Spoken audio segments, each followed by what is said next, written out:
Just what is fetal alcohol spectrum disorders? It refers to the brain damage that affects children and adolescents exposed prenatally to alcohol and the learning and behavioral differences they exhibit as a result. The changes in brain development may vary from child to child, but they are permanent. Most individuals with FASD have no obvious physical deformities, which is why it is sometimes called the hidden disability. So what do children with FASD act like? They often make the same mistakes in academics, behavioral, and social situations over and over, even when given instructions or guidance that usually works with their peers. The tried and true instructional tools may not be appropriate for a student with FASD. Because the child usually doesn't understand the way his brain functions, he can believe it when he hears, "Try harder is the key to success." It may really be the key to frustration for everybody, the child, the parent, and the teachers. We now know a little more about FASD and how it affects a child's ability to be successful in school and in life. We understand that the solution for the student Or teacher. Or parent. is that we all need to try something different, to try more effectively by using supportive tools that provide structure and routine as the student moves through the process of learning. Okay, so what are some strategies that might help a student with FASD be more successful in school and with everyday life activities? We call these strategies the 8 magic keys. Hi, I'm Mario. I have a fetal alcohol spectrum disorder. That means my brain works differently from my classmates, which can make it difficult to get through the day like everyone else. Sometimes, when it looks like I'm misbehaving, it's my brain trying to make sense out of what's going on. Here are some things my brain deals with every day. I'm a literal, concrete thinker. This means I may not understand phrases that say one thing and mean another. This caused a problem for me the other day in history class. Mario, Yvonne, it's about time to get the ball rolling on your joint history project. Mr. Z, we're doing ours on Germany. We were going to write a paper, but on second thought we might throw in a PowerPoint. You two have had plenty of time to bat it around. Now it's time to apply yourselves. Oh, let's put a relief map on our project. And we can dress up in lederhosen. Don't bite off more than you can chew. We're down to the wire on this. Bats? Chewing wire? What project? Knock it off, Mario. If you don't light a fire under yourself, you're going to flunk this class. I hate this class. I never know what to do. I don't like what happened with Mario today. I think he wants to do his best, so I wonder how I could have handled that differently. Students with FASD can be confused when you use words or phrases that have more than one meaning, or idioms that say one thing and mean another. I want to try that again, using this key. Mario, come sit next to Yvonne. Let's talk about your history project. Mr. Z, we're doing ours on Germany. We were just going to write a paper, but we've been thinking about making a PowerPoint too. You two have had plenty of time to plan what you will do, so just pick one or the other. Now is the time you should be deciding what information you want in your presentation. So, Mario, should we do a paper or a PowerPoint? Let's do a PowerPoint. Can we go work in the library? Sure, you can go to the library. I'm glad to see you two have a plan and are beginning to work on your project. Now, that was much better. Sure was. You now hold the first key to successful intervention. It's your first step in unlocking the way for Mario.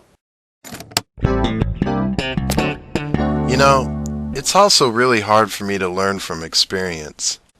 Every situation seems brand new to me, so it helps when my classroom is set up the same way each day. At the beginning of this year, my math teacher used to move the desks all the time. And just when I'd think I'd get the class figured out, I'd come in the room and she'd have this group here and that group over there. I never knew who I was supposed to sit with. And the homework basket, I couldn't ever find it. and she'd mark me down if I wrote my name on the left side of the paper. But that's where my social studies teacher always tells me to put it. There are some things I wish all my teachers would do the same way, like how they want an assignment done and where to turn it in. And it would really help if I knew where I was going to sit and who'd be next to me before I walked into class. I don't have that problem in math class anymore, not after the day she got that second magic key. Students with FASD need consistency to help them generalize learning from one situation to another. Try to change the environment as little as possible and use the same words for important phrases and directions, both at school and home. Wow, I never thought about this before. I think I'll check with Mario's other teachers to see if we can be more consistent with him. Yvonne, Mario, I'd like you two to sit over here again today. That seemed to work out very well. As a matter of fact, I would like you two to sit here for the rest of the semester. Lisa, Sam, I want you both at this next table. Be sure to turn in your homework to the basket before you leave today. Ah, there's the basket, right where it was in social studies. Oh man, that really helps. Maybe I'll remember to turn my homework in this time. But before you do, check that your name and date are in the upper right-hand corner, just like it's supposed to be for all your classes in this school. Now let's review your homework. If you have any questions, be sure to raise your hand. What? What are we doing? If you have any questions, be sure to raise your hand. Who can tell us the rule you used to figure out the first 4 problems? Sam? The shortest distance between 2 points is a straight line. That's right, Sam. And if you keep that rule in mind, you will see that in all these problems, you had other choices for solving the problem. I remember Mom saying that when we worked on this last night. The shortest distance between 2 points is a straight line. Congratulations! You now hold 2 keys for successful interventions. Some days I think I know something, and then the next day, it's just gone. Students with FASD have chronic short-term memory problems. They forget things they want to remember, as well as information that's been learned and retained for a period of time. In order for something to make it into their long-term memory, it may simply need to be taught, retaught, and retaught. When I was just a kid, I always got into trouble at lunch because I had a hard time remembering what to do. I'd end up in time out instead of getting to go to recess. That was until the day the lunch duty, Ms. Smart, helped me. I remember it like it was yesterday. Hey, Mario! I hope you get to go outside for recess today. Let's go over the rules for the lunchroom. Do you remember them? Yeah, eat my lunch. That's part of it, but you also need to remember these rules. Keep your hands to yourself. Sit in the same place. Eat only the food on your tray. And raise your hand when you're done. Can you do that? Okay, I'll try. Mario, I see your hand is up. You did a good job today. Go throw your trash away and line up for lunch recess, please. Woohoo! Mario, I see that you are in line, but you are poking Mary in the back. Do you remember the rules? I guess I forgot. The first rule is to keep your hands to yourself. Do you think you can follow that rule? Will you give me another chance? Okay, let's review the other 3 rules. Sit in the same place. Eat only the food on your tray. Raise your hand when you're done.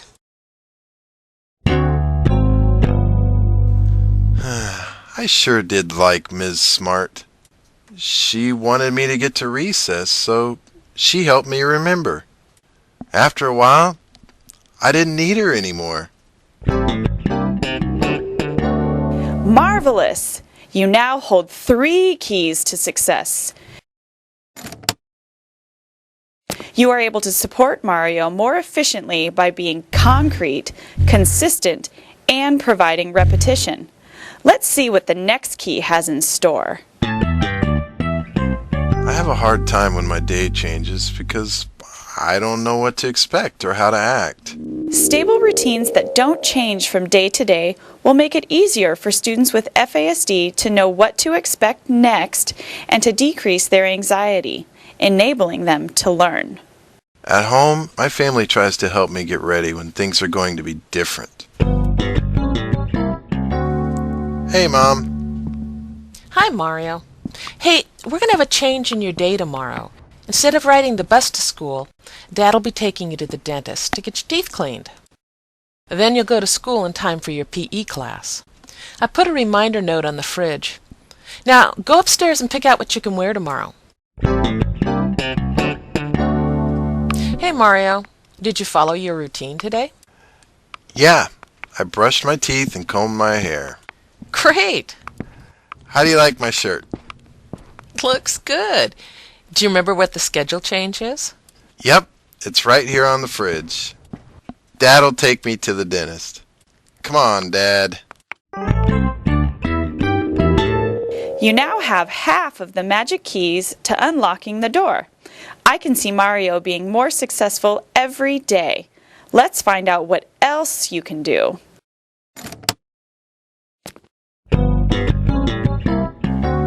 I can't pay attention if there's too much stuff going on around me. I love to look at all the papers on the bulletin boards around the room and to play with the things on my desk. Did you know Miss Bright's classroom has lights that hum? When they do, I can hardly hear her talk. And when I do hear her, she doesn't always make sense. Remember to keep it short and simple. Students with FASD are easily overstimulated, which can cause them to shut down. At that point, no more information can be assimilated. A simple environment is the foundation for an effective school program. I know Mario can be distracted and have trouble listening, just like some of my other students.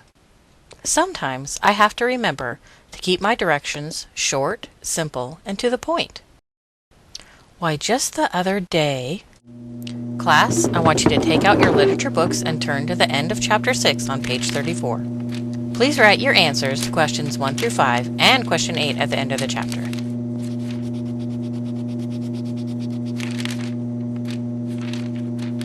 Mario, get to work. I don't know what to do. Mario, open your book to page 34. I've written the directions on the board. Now, look at the questions. You can start by writing an answer to question 1. When you're done with that, look on the board to see what to do next. Concrete, consistency, repetition, routine, and now simplicity. 5 down, 3 to go. The door will soon be open. You know when you're watching a show on TV and can't figure out everything going on because you missed that last episode? Well, sometimes that's what I feel like. People tell me to do things, but I can't, or I do it wrong because they don't tell me everything I need to know. And then they get mad and I get mad and, well, you get it. Be specific. Say exactly what you mean. Students with FASD have a hard time with abstractions and generalizations. Don't expect them to fill in the blanks when you give directions.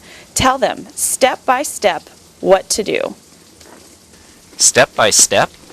I'll have to think about that at practice this afternoon. Warm-ups! Everybody line up! Mario, when you're on the field and it's time for warm-ups, put your feet on the line next to the other students. Oh, I thought you wanted us in a line like in the classroom. Okay, everyone, drop and give me 10. 10 what? Wow, I did it again. Everyone, down on the ground and do 10 push-ups. I can do that. You know, that Mario is a pretty good kid. He really does try. Looks like he just never knew exactly what I was talking about before. I think he stands a good chance to make varsity this year. It's easy to assume that everyone knows what you're talking about, especially if you give the same information every day. Remember to be specific. Sometimes I get into trouble outside of the classroom. I don't mean to. Everything is just always different and I don't know what to do. I did have one field trip in elementary school that was epic. I never got into trouble and I had a blast. But that was a while ago. Structure is the glue that makes the world make sense for a student with FASD. If this glue is taken away, things fall apart. Help your students be successful by providing appropriate structure as a permanent foundation. Unstructured times are the hardest for Mario because he can't predict what will come next. I have to anticipate what supports he'll need so he'll know how to behave in these situations. It takes time, but it's worth it in the long run. Class, it's about time for our field trip to the museum. I need to go over some things with you before the bus comes. This morning I assigned each of you a partner that you'll need to stay with at all times. Please go stand by your partner. Here is a reminder of what we'll be doing today. Please put this in your pocket when we're done reading it. First, we'll line up in partner pairs for the bus. Class, I like the way you stayed with your partners on the bus and while putting your coats and lunches up. In a minute, we'll walk down the middle of the hall to the dinosaurs. When we get in there, I want you to stay in the dinosaur room with the class. At 12 o'clock, you'll hear me clap like this. And we'll line back up with partners to go get our lunches. Then I'll clap my hands again to let you know when it's time to line back up with your partner for the bus. If you forget what you are supposed to be doing at any time, check the schedule in your pocket or ask your partner. Structure, the glue that holds it all together. And he will need this at every stage of his life. Only one more key to go. I'm getting too old for my parents to be telling me what to do all the time. It's sure been great getting to hang out with Sam without them. You know, my mom told me that a good friend is someone who will look out for you and help you make good choices. Well, I guess that means Sam's a good friend. Because of cognitive challenges, students with FASD bring a naivete to daily life situations. Constant supervision can help them to develop habit patterns of appropriate behavior. I want Mario to have a chance to be with his friends without Mom tagging along. How can I supervise him without getting in the way of his social life? Supervision can be provided by a parent or other adult, or, if it's safe and more socially appropriate, even a peer. I don't think they have the right phone charger here. It's about time for the movie to start anyway, Mario. Ready to go? They're cute. Let's go meet them. Hi there. What you doing? We're just going to the movie. Oh, that's too bad. Why is that too bad? Well, we just saw it, so we were going to walk around the mall for a while, and then we're going to a party. Yeah, and we thought maybe you'd like to come with us. Wow, really? That sounds great. Mario, we've been planning to see this movie for a long time and promised our parents would be outside at the end of it. Yeah, but... That's not what we had planned. Oh, I guess we better stick to our plan. Nice meeting you both. Maybe we'll see you around sometime. A peer helper can be a great voice in the ear to guide good decision making. And with that, and the others, you've unlocked the way for Mario to be successful in life. Congratulations! Your success is Mario's success.